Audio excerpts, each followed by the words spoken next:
again and again we will be banished. A fourth reads, the Lotus Sutra will face much hostility in the world and be difficult to believe. A fifth reads, some among the group would take sticks of wood or tiles and stones and beat and pelt him.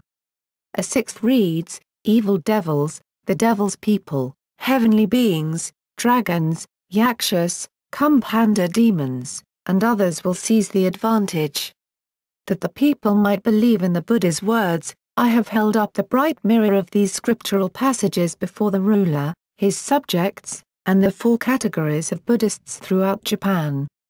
But I can find none other than myself who has lived these passages. As for the time, now is most certainly the beginning of the latter day of the law, but had Nichiren not appeared, the Buddha's words would be false.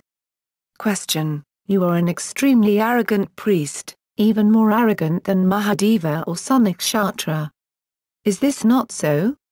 Answer: insulting Nichiren is an offense even graver than those of Devadatta or Vimalamitra. My words may sound arrogant, but my sole purpose is to fulfill the Buddha's predictions and reveal the truth of his words. In all Japan, who but Nichiren can be called the votary of the Lotus Sutra? By denouncing Nichiren, you would make lies of the Buddha's prophecies. Are you not then an extremely evil man? Question: you certainly fit the thus come one's prophecies. But are there not perhaps other votaries of the Lotus Sutra in the 5 regions of India or the land of China? Answer: throughout the 4 continents of the world there are surely not 2 suns. So, within the 4 seas, how can there be 2 rulers? Question: on what basis do you say that? Answer: the moon appears in the west and sheds its light eastward, but the sun rises in the east and casts its rays to the west. The same is true of Buddhism. It spread from west to east in the former and middle days of the law, but will travel from east to west in the latter day. The great teacher Miao says, does this not mean that Buddhism has been lost in India, the country of its origin, and must now be sought in the surrounding regions? Thus, no Buddhism is found in India anymore. During the 150 years or so since barbarians from the north invaded the eastern capital in the time of Emperor Cao Tsung, both Buddhism and imperial authority became extinct in China. Concerning the collection of scriptures kept in China, not even one Hinayana Sutra remains, and most Mahayana sutras have also been lost.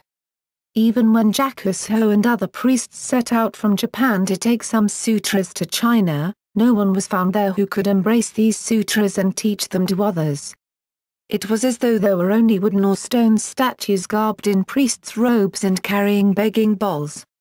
That is why Tsunshi said, Buddhism came first from the west, like the moon appearing.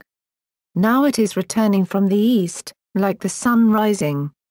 These remarks make it clear that Buddhism is lost in both India and China. Question: now I can see no Buddhism exists in either India or China, but how do you know no Buddhism exists in the other 3 continents, in the East, West, and North?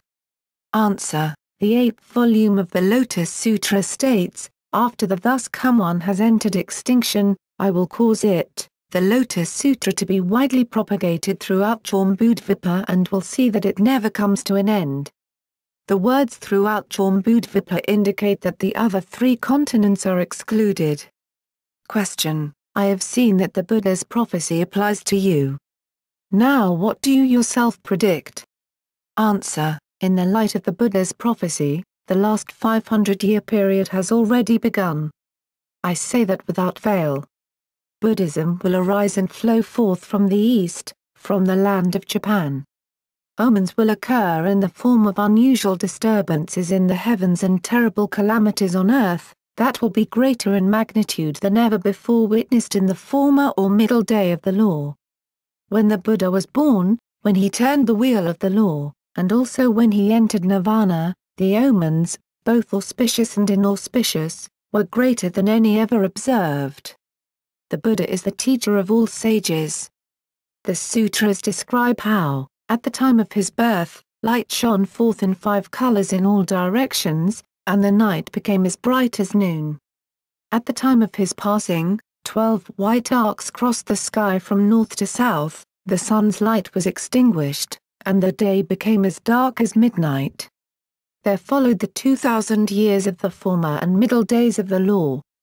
Sages, some Buddhist and some not, were born and died, but never were there any omens of such magnitude. From the beginning of the Shokan era, 1257, through this year, tremendous earthquakes and extraordinary phenomena in the heavens have occurred, exactly like the signs that marked the Buddha's birth and death. You should know from this that a sage like the Buddha has been born. A great comet crossed the sky, but for which ruler or subject did this omen appear? The earth tilted, and gaping fishes opened 3 times, but for which sage or worthy did this occur? You should realize that these great omens, both good and bad, are of no ordinary, secular significance. They are signs that the teachings of the Supreme Law are ascending and that the other teachings are in decline.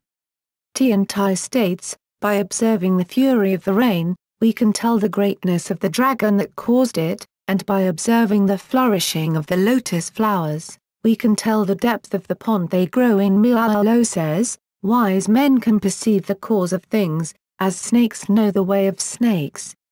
21 years have gone by since I, Nichiren, understood this principle, and began propagation. During this period I have suffered difficulties day after day and month after month. In the last 2 or 3 years, among other things, I was almost put to death. The chances are 1 in 10,000 that I will survive the year or even the month. If anyone questions these things, let that person ask my disciples for details. What fortune is mine to expiate in one lifetime the offenses of slandering the law that I have accumulated from the infinite past?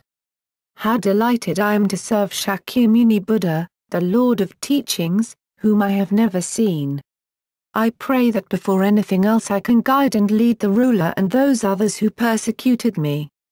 I will tell the Buddha about all the disciples who have aided me, and before I die, I will transfer the great blessings deriving from my practice to my parents who gave me life. Now, as if in a dream, I understand the heart of the Treasure Tower chapter. As the sutra states, if you were to seize Mount Sumeru and fling it far off to the measureless Buddha lands, that too would not be difficult. But if after the Buddha has entered extinction, in the time of evil, you can preach this sutra, that will be difficult indeed. The great teacher Dungyo says, Shakyamuni taught that the shallow is easy to embrace, but the profound is difficult. To discard the shallow and seek the profound is the way of a person of courage.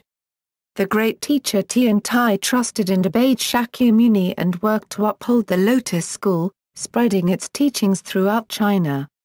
We of Mount Hiei inherited the doctrine from Tiantai and worked to uphold the Lotus School and to disseminate its teachings throughout Japan. I, Nichiren, of Owa Province, have doubtless inherited the teachings of the law from these 3 teachers, and in this era of the latter day, I work to uphold the Lotus School and disseminate the law. Together we should be called the 4 teachers of the 3 countries. Nam Myoho Renge Kyo. Nam Myoho Renge Kyo. Written by Nichiren, the Shramana of Japan. The 11th day of the intercalary 5th month in the 10th year of Buane, 1273, with the cyclical sign Mizuno Totori.